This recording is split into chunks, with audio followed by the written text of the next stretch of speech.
सरकार द्वारा 12वीं सदी के क्रांतिकारी श्री जगत ज्योति बसवन्ना को कर्नाटक का सांस्कृतिक नायक घोषित किए जाने के मद्देनजर बीदर नगर में बसवेश्वर मूर्ति को माला पहनाने के बाद बसवेश्वर के चित्र के साथ रैली निकाली गई।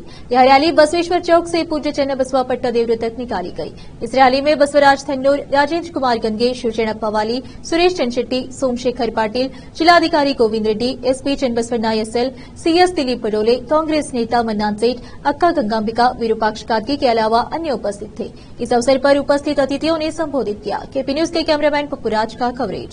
केंद्र सरकार आदेशದಂತೆ ಇವತ್ತು ಎಲ್ಲ ಸರ್ಕಾರಿ ಕಚೇರಿಗಳು, ಶಾಲಾ ಕಾಲೇಜುಗಳು, ಗ್ರಾಮ ಪಂಚಾಯತಿ ಮತ್ತು ನಗರ ಸ್ಥಳೀಯ ಸಂಸ್ಥೆಗಳಲ್ಲಿ ವಿಶ್ವಗುರು ಬಸವಣ್ಣ ಸಾಂಸ್ಕೃತಿಕ ನಾಯಕ ಎಂಬ ಭಾವಚಿತ್ರವನ್ನು ಕಡ್ಡಾಯವಾಗಿ ಇವತ್ತು ಅಳವಡಿಸಬೇಕು ಎಂಬ ಆದೇಶ ಇದೆ.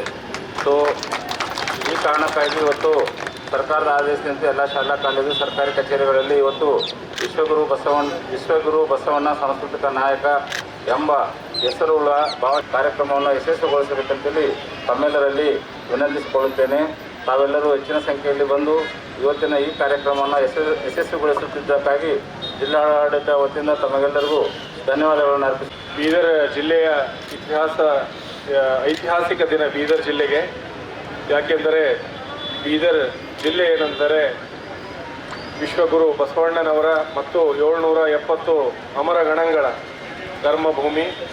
ಇಲ್ಲಿ ಏನಂತಂದರೆ ಅವರ ಆದರ್ಶವಾದಂತಹ ಕಲ್ಯಾಣ ರಾಜ್ಯ ಸ್ಥಾಪನೆಗೋಸ್ಕರ 12ನೇ ಶತಮಾನದಲ್ಲಿ ಅವರೆಲ್ಲ ಏನಂದರೆ ಅವಿರತವಾಗಿ ಪ್ರಯತ್ನ ಮಾಡಿ ಬಲಿದಾನ, ತ್ಯಾಗ ಎಲ್ಲವನ್ನೂ ಮಾಡಿದ್ದಾರೆ. ಅದನ್ನು ಇವತ್ತು ನೆನಪಿನಲ್ಲಿ ಇಲ್ಲಿ ಸೇವೆ ಸಲ್ಲಿಸ್ತಾ ಇರುವುದು ಕೂಡ ನಮಗೂ ವೈಯಕ್ತಿಕವಾಗಿ ಅಷ್ಟೇ ಐತಿಹಾಸಿಕ ಅಂತ ನೆನಪಿನಲ್ಲಿ ಉಳಿಯುವಂಥದ್ದು. ಈಗ ವಚನ ಪಠಣ ಮಾಡುವುದರ ಮೂಲಕ ಈ ಕಾರ್ಯಕ್ರಮವನ್ನು ಒಂದು ಚಾಲನೆಯನ್ನು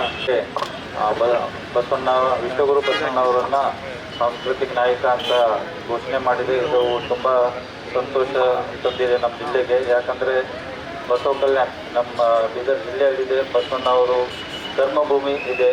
ಸೊ ಅದಕ್ಕೆ ಒಂದು ಹೆಮ್ಮೆ ನಮ್ಮ ಜಿಲ್ಲೆಗೆ, ನಮ್ಮ ಬೀದರ್ ಜಿಲ್ಲೆಗೆ, ನಮ್ಮ ಜಿಲ್ಲಾಡಳಿತಕ್ಕೆ, ಇದರಿಂದ ಎಲ್ಲ ಜನರಿಗೆ, ಸಾರ್ವಜನಿಕರಿಗೆ ಬಂದಿದೆ.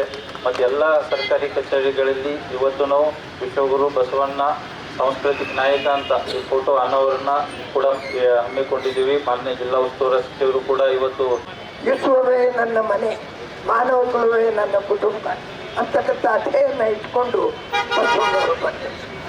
ಅದಕ್ಕಾಗಿ ಅನೇಕ ವರ್ಷದ ಬೇಡಿಕೆ ಮೇಲೆ ಆದರೂ ಈ ಸರ್ಕಾರ ಸ್ಪಂದಿಸಿತು.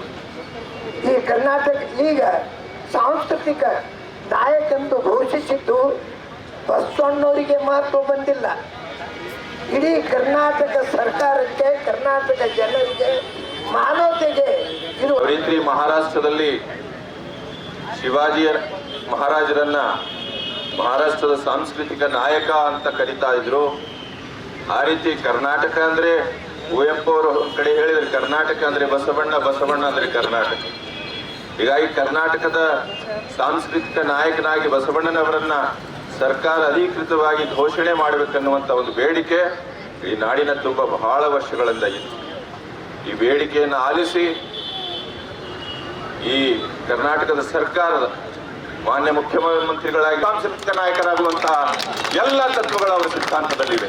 ಹೀಗಾಗಿ ಇದಕ್ಕೆ ಮುನ್ನುಡಿ ಹಾರಿರುವಂತಹ ಕರ್ನಾಟಕ ಸರ್ಕಾರ ಅವರಿಗೆ ಎಷ್ಟೇ ನಾವು ಅಭಿನಂದನೆ ಸಲ್ಲಿಸಿದ್ರು ಕಡಿಮೆ ಇದೆ. ಮುಂದೆ ನಮಗೆ ಆಸೆ ಇದೆ, ಈ ರಾಷ್ಟ್ರದ ಸಾಂಸ್ಕೃತಿಕ ನಾಯಕ ಅಂತ ಘೋಷಣೆ ಕೂಡ ಬಹುಬೇಗನೆ ಬರಬೇಕನ್ನುವಂಥ ಒಂದು ಹಿನ್ನೆಲೆ ಒಳಗೆ ಮಾತು ಹೇಳಿ ಮಾತು